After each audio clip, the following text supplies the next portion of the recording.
Carpini, tudo bem? Carpini, o torcedor, ele não pensa nisso, né? Que o time joga domingo, quarta, que tem 7 jogadores no departamento médico e o torcedor, ele quer a vitória. E as críticas, elas vão aparecendo. Você estava em lua de mel com o torcedor e é natural que em algum momento você vai oscilar e o torcedor vai pegar no seu pé e você ainda não teve essa experiência de estar à frente do São Paulo e ver esse torcedor mais criticando, etc. Primeiro que eu gostaria de saber como que você lida com essa situação, porque tem treinador que, por exemplo, nem entra em rede social, não está nem aí, tenta evitar esse tipo de relação. Como que você lida com isso? Em relação à partida, entre os torcedores, a maior reclamação foi o Nicão, a escalação do Nicão, até porque tinha o Bobadilla improvisado, o Nicão, ele pelo menos não é conhecido por ser aquele jogador que atua aberto e que tem uma boa recomposição. Por que a escolha do Nicão e como você lida com esse burburinho, digamos assim, dos torcedores? Não, de maneira muito tranquila, né? Se a gente for ouvir tudo que a gente escuta e lê em relação às opiniões alheias e contrárias, eu acho que por mais que eu não concorde, o mínimo que eu tenho que fazer é respeitar a opinião de vocês, a opinião do torcedor. Eu não sou o dono da verdade, mas eu tenho as minhas convicções, então eu respeito. São maneiras diferentes de enxergar a situação, mas uma coisa que o torcedor, e vocês infelizmente pós-pandemia não tem mais, é o dia a dia. E é o que me sustenta, né? Às vezes as pessoas podem, poxa, o Eric entrou muito bem. Eu vi que o Eric entrou muito bem nesse jogo, no jogo anterior. Só que o Eric não treinou os 2 dias, estava com o joelho do tamanho muito inchado por uma entrada que ele tomou. Talvez não tivesse condições de jogar, fez todo o trabalho, praticamente não foi ao campo para poder se sacrificar hoje e participar um pouco. Então, quais são as escolhas que nós temos mediante as 7 jogadores do DM? Nós temos que utilizar aquilo que nós temos de melhor. E o Nicão, ele hoje, ele é não só hoje, né, já há um tempo, ele é funcionário do São Paulo. E nós estamos tentando resgatar não só o atleta, mas o ser humano, porque as pessoas não têm obrigação de saber disso e a gente respeita, mas tem outras coisas que envolvem o ser humano, o atleta, que a gente está tentando se sensibilizar também com isso e trazer ele de volta. A gente entende a chateação do torcedor, respeita, né? O Nicão também, a gente entende a chateação dele, a gente vai continuar dando carinho, dando atenção. Se nós conseguirmos ganhar a cada atleta que a gente consiga ganhar, que já esteja dentro do nosso contexto, para nós acho que é o nosso desafio. Hoje, mais uma vez, uma grande partida do Ferreira, uma ótima entrada do Eric. O Nicão criou situações, o Nicão ele deu 2 assistências nessa competição contra a Portuguesa e contra o Água Santa.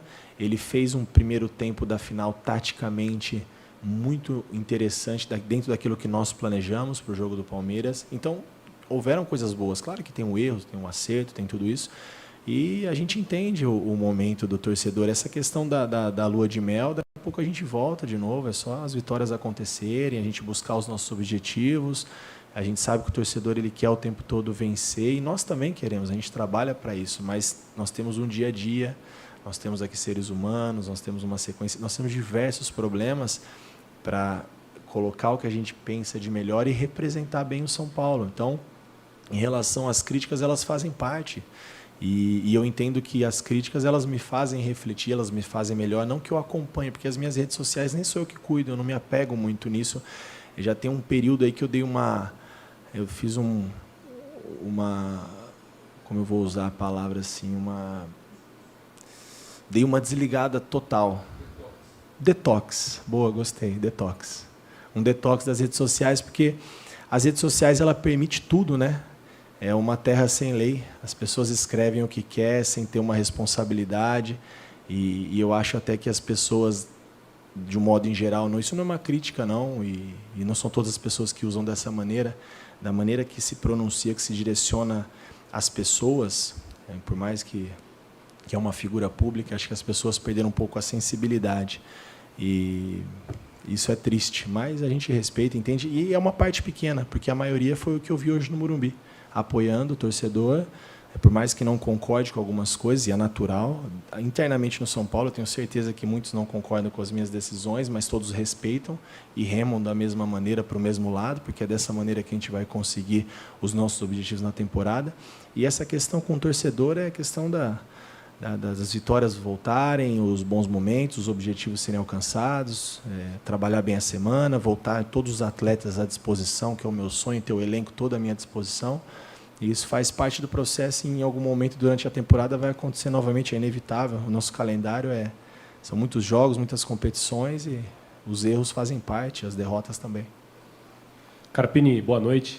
Gostaria até de aprofundar numa questão que você já começou a responder agora, né? Que é sobre... Eu sei que técnico não gosta muito de individualizar, mas sobre a entrada do Eric, porque hoje ele foi fundamental nos 2 gols. Sim. Marcou o primeiro, deu assistência para o segundo. E justamente pelo fato de a gente não acompanhar o dia a dia, a gente não sabe como está o treino dele, o torcedor também não sabe que ele estava com o joelho inchado, que ele estava com esse problema, e você termina a sua resposta falando de ter o sonho de todos os atletas à disposição. Dá para a gente dizer que, tendo todos os atletas à disposição, que o Eric à disposição da partida que ele fez hoje, você mesmo citou da partida anterior, quando ele entra também, que o Eric ele teve uma atuação, talvez até para ganhar a titularidade nesse time de São Paulo? Obrigado. Obrigado.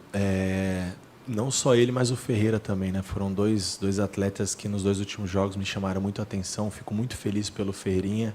A gente vinha conversando. É um cara que precisava dessa sequência de jogos e a gente vinha falando sobre isso.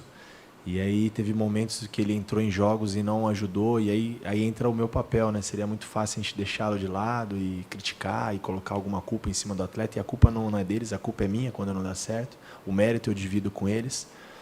E em relação ao Eric, da mesma maneira, a expectativa era muito grande da chegada, eu conheço o Eric muito bem, enfrentei ele por 2 vezes na Série B pelo Ceará. Foi um pedido do Dorival e um esforço da diretoria, e eu acho que de maneira assertiva, esses 2 atletas. E o Eric, ele se credencia a ser, como todos os atletas, um cara importante para a temporada. Eu não posso falar e eu também não direciono dessa maneira de titularidade, porque nós temos um cara que hoje joga na função, que é líder de assistências, que é o Wellington Rato. Nós temos outras possibilidades com o retorno de todos os atletas. Então a gente ganha muito com isso, mas precisamos ter todos esses caras à disposição, e são surpresas boas, né, que acontecem. Tanto a participação não só no jogo de hoje, mas como você mesmo falou no jogo anterior do Eric, me deixa muito feliz, com certeza ele também, otimista para a sequência, e ganhamos mais 2 grandes opções, sem falar, aí eu tento dividir o mérito e não esquecer de ninguém, o próprio Michel Araújo, que entrou muito bem na partida. E também, como eu falo, né, o dia a dia hoje, infelizmente, vocês não têm mais tanto acesso. O Michel passou por um problema de saúde também, uma amidalite, ficou internado por muitos dias. Jogou hoje totalmente debilitado. O Michel não treina com o grupo, eu acho que mais ou menos 1 semana. E hoje se dispôs a fazer e fez muito bem feito. Então, eu não tenho como não valorizar o meu grupo, como eles são guerreiros, como o São Paulo está bem representado com esses atletas e como esses atletas estão bem representados com o nosso torcedor. Thiago, boa noite. Eu queria te perguntar sobre a construção ofensiva do time, porque a gente, pelo menos olhando de fora, percebe uma preocupação muito grande, um estilo mesmo frequente do São Paulo de tentar alargar muito o campo na construção ofensiva, né? Usar bastante as laterais, alargando muito o campo. E alargar o campo, por um lado, talvez encurte o caminho para você chegar na linha de fundo, né? Mas, por outro, se a gente pensar aqui nesse eixo horizontal, te deixa mais longe do gol, né? Você está mais longe da faixa central, ali onde você vai definir a jogada, fazer o gol. Então, eu queria te perguntar primeiro se você está contente com a frequência com a qual o São Paulo usa esse artifício de tentar alargar o campo, de procurar a lateral, ou se você acha que o São Paulo pode jogar um pouquinho mais pelo meio. E segundo, alargando o campo, procurando os laterais ou procurando os jogadores que estão mais abertos na linha lateral, qual é o passo seguinte que eventualmente está faltando assim, para o São Paulo? Beleza, alargou o campo, usou a lateral, mas para definir a jogada, para transformar isso numa finalização, num gol, o que é mais importante quando o caminho é esse? Obrigado. Obrigado. Bacana a pergunta. Quando entra na parte tática, assim, é uma coisa que eu gosto de falar. Gosto de expor as opiniões, né, as minhas ideias. Eu acho que tem 2 frentes. Quando você alarga o campo, pelo menos na minha concepção, que eu procuro fazer nos meus times, nas minhas equipes, alargar o campo para você abrir os espaços de corredores centrais. Então, na verdade, não necessariamente quando você alarga o campo, você joga pelos lados e fica distante do gol. Às vezes, com um passe que você quebre 2 linhas com a amplitude que os jogadores de lado deram, você chega mais rápido ao gol.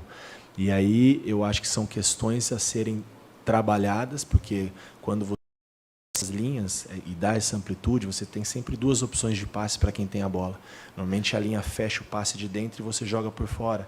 E no momento que um atacante, que teoricamente é um cara que balança uma, balança 2, na segunda não balança mais, é diferente dos caras que marcam, começam a se abrir esses espaços. Então é onde a gente começa a ter superioridade e quebrar linhas e ter superioridade no campo ofensivo do adversário. E a ideia dessa amplitude é você flutuar de fora para dentro, ter dobra dos lados e fazer essa bola passar com mais volume. Eu sei que tudo isso é parece muito simples falando, mas a gente tem procurado fazer nos 10, 15 minutos que nós temos de treino por semana, que antecedem cada jogo. São ideias, propostas que funcionam, né? Na minha carreira eu construí muitos bons momentos dessa maneira. E talvez a gente tenha encontrado também algumas dificuldades nessa iniciação, nessa construção inicial do São Paulo, porque nossos zagueiros são fantásticos, o Arboleda, Diego, Franco, Ferrarese, mas nós não tínhamos, o ano passado, nós tínhamos um zagueiro meia, canhoto, que é o que eu estou buscando para o nosso elenco. Querendo ou não, o destro, quando ele joga do lado contrário, ele fica um pouco mais torto. A circulação ela fica lenta e você acaba mostrando mais o passe quando você vai arriscar esse passe por dentro na amplitude. O canhoto não. E era o que o Beraldo fazia com excelência. Não porque ele é melhor ou pior do que os outros. Muito pelo contrário, não trabalhei com o Beraldo, mas com certeza ele é um excelente jogador porque ele está no PSG.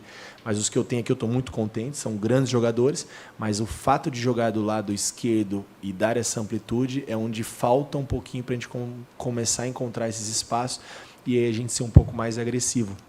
E os momentos que essa bola entra, eu acho que aí falta uma característica como hoje nós tivemos do Ferreira, do próprio Lucas, que são os caras que agridem um pouco mais a marcação e a gente consegue criar esse volume. Então é um processo de construção e que a gente precisa de um pouquinho de paciência e treino. E a gente não está conseguindo agora e ter todo o elenco à disposição. Mas eu tenho certeza que esse é um processo de construção que eu garanto que o São Paulo vai melhorar, porque isso é uma característica dos meus times. Carpini, tudo bem? Boa noite. No primeiro tempo, principalmente, eu notei que algo que vinha te incomodando, que você falou na última entrevista, o São Paulo tinha pouca gente pisando na área, né? E eu notei que no primeiro tempo, principalmente, o Luciano estava bem próximo do ataque, né? Do Calleri, acho que um pouco mais próximo do que ele vinha estando e pisando bastante Sim. na área. Isso muda um pouco da característica do time, na minha opinião, porque o Pablo e o Alisson têm um pouco mais de responsabilidade de criar. Imagino que o equilíbrio entre ter mais gente na área e também não faltar gente na armação seja uma preocupação tua. Como que resolve isso? Tendo mais um meia no time e aí mexendo um pouco nas peças? Ou é treino mesmo para o Luciano ou quem quer que seja conseguir ajudar na armação, mas também pisar na área? Bom, treino, ter todas as características que nós temos no elenco do São Paulo à disposição. O Pablo é um cara que consegue fazer muito bem essa circulação, mas não é um cara que vai dar o passe de gol. Em alguns momentos pode acontecer, mas não é a primeira responsabilidade dele. A ideia do Luciano mais próximo da área é justamente a gente pisar com mais gente, esses caras de lado, Ferreira, Eric, Nicão, Rato, Lucas, independente de quem jogue, o lado contrário, preencher um pouco mais a entrada de área. Isso são coisas que a gente tem estimulado no dia a dia, no pouco treino que a gente faz. Eu acho que a gente acaba, quando a gente consegue, voltando um pouco na pergunta anterior, dando essa amplitude, abrindo as linhas de passe, a gente divide um pouco a responsabilidade da criação, porque se a gente tiver um meia e uma marcação muito forte, a gente acaba ficando um pouco enroscado o jogo, né? Então, justamente nessa função, quando a gente joga no pé contrário com o Wellington Rato, por exemplo, é um cara que divide essa criação, que ele flutua de fora para dentro, deixando esses corredores para os laterais, que nós estamos sofrendo um pouquinho sem os laterais. Então, não é característica do Bobadilla. O Wellington já faz muito bem, diga-se de passagem, faz muito bem pelo lado dele. Então, são situações que a gente consegue equilibrar. E eu não necessariamente vejo que para equilibrar precisamos jogar com os 2 meias, não que em algum momento isso não possa acontecer, né? O Alisson é um cara que consegue fazer esse elo, né? Seja numa condução de bola, distribuindo pelos lados, e hoje ele fez isso mais uma vez muito bem. né? No jogo anterior, essa preocupação de ter mais gente pisando a área foi uma ideia de colocar o Juan e o Calleri. Na minha opinião, funcionou. Nós tivemos 26 finalizações, 21-6, então finalizou mais porque tinha mais gente na área, faltou a efetividade do gol, esse é um outro ponto. E em relação ao jogo de hoje, é uma coisa que eu tenho cobrado muito do Luciano, dele ter um pouco de paciência e estar mais próximo da área. É onde o cara que tem um poder de definição, tem uma capacidade técnica ali de ser decisivo em determinados momentos do jogo, mas às vezes ele tem uma ansiedade de quando a bola não passa no pé dele, de vir muito próximo do volante, e aí ele fica muito distante dessa aproximação. Então, hoje, taticamente, ele conseguiu cumprir um pouco mais disso, mas claro que a gente falta ainda essa chegada, principalmente pelo lado direito, né? Mais uma vez eu vou destacar o Bobadilla, valeu demais a ajuda que ele fez por nós, pelo São Paulo, um cara que nunca fez a função, jogar um jogo contra isso com uma equipe de Série A desse quilate, e se dispôs a fazer novamente, então só agradecer ele por tudo que ele tem feito por nós também. Então acho que é mais ou menos isso, acho que não necessariamente esse volume está só na modificação de peças, mas em alguns comportamentos que a gente precisa treinar para melhorar. Qual